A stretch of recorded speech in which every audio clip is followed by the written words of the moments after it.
Assalamualaikum warahmatullahi wabarakatuh. Salam, Om Swastiastu, Namo Buddhaya, salam sejahtera dan salam kebajikan. Halo teman-teman, bertemu lagi dengan kami dari kelompok 2 yang akan menjelaskan mengenai konseling ego. Selamat menyaksikan. Yang pertama, pandangan teori konseling ego terhadap manusia. Konseling ego dipopulerkan oleh Erikson.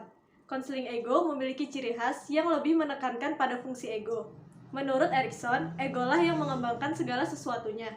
Misalnya, kemampuan individu, keadaan dirinya, hubungan sosialnya, dan penyaluran minatnya. Seorang individu haruslah memiliki ego yang sehat dan kuat, guna merespon kondisi lingkungan sebagai salah satu proses beradaptasi. Manusia tidaklah didorong oleh energi dari dalam, melainkan untuk merespon rangsangan yang berbeda-beda. Misalnya, individu dalam kehidupannya perlu menyesuaikan diri dengan lingkungannya. Yang kedua, perkembangan kepribadian dalam teori Erikson merumuskan ciri-ciri perkembangan kepribadian menjadi 8 tahap, yaitu yang pertama, masa bayi awal 0-1 tahun, perkembangan yang sukses ditandai dengan sifat percaya.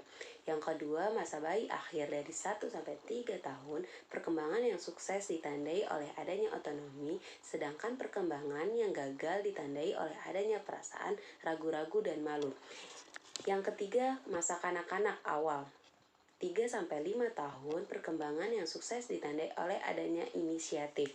Yang keempat, kanak-kanak pertengahan dari 6-11 tahun, perkembangan yang sukses ditandai dengan menghasilkan, sedangkan perkembangan yang gagal ditandai dengan rasa rendah diri. Selanjutnya yang kelima, masa puber dan remaja. Pada usia 12-20 tahun, perkembangan yang sukses ditandai dengan kemampuan mengenal identitas dirinya sendiri. Yang keenam, masa dewasa awal. Pada usia 21-30 tahun, perkembangan yang sukses ditandai dengan adanya keintiman, sedangkan perkembangan yang gagal ditandai oleh isolasi. Yang ketujuh, masa dewasa pertengahan. Pada usia 30-55 tahun, perkembangan yang sukses ditandai dengan adanya keaktifan dalam berbagai bidang secara umum. Yang kedelapan, masa dewasa akhir. Pada usia 55 tahun ke atas, perkembangan yang sukses ditandai dengan keterpaduan, dan perkembangan yang gagal ditandai dengan keputusasaan. Yang ketiga, tujuan konseling.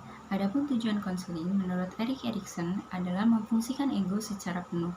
Tujuan lainnya yaitu melakukan perubahan-perubahan pada diri klien sehingga terbentuk coping behavior yang dikehendaki dan dapat terbina agar ego klien menjadi lebih kuat. Ego yang baik adalah ego yang kuat, yaitu yang dapat menyesuaikan diri dengan lingkungan di mana ia berada. Yang keempat, teknik konseling. Adapun teknik-teknik dalam konseling ego. Yang pertama, 1. Konselor perlu membina hubungan yang akrab dengan klien. 2. Usaha yang dilakukan oleh konselor harus dipusatkan pada masalah yang dikeluhkan oleh klien, khususnya masalah yang tampak karena lemahnya ego. Yang ketiga, pembahasan dipusatkan pada aspek-aspek kognitif dengan aspek lainnya yang terkait. Keempat, mengembangkan situasi ambiguitas yang dapat dibina dengan.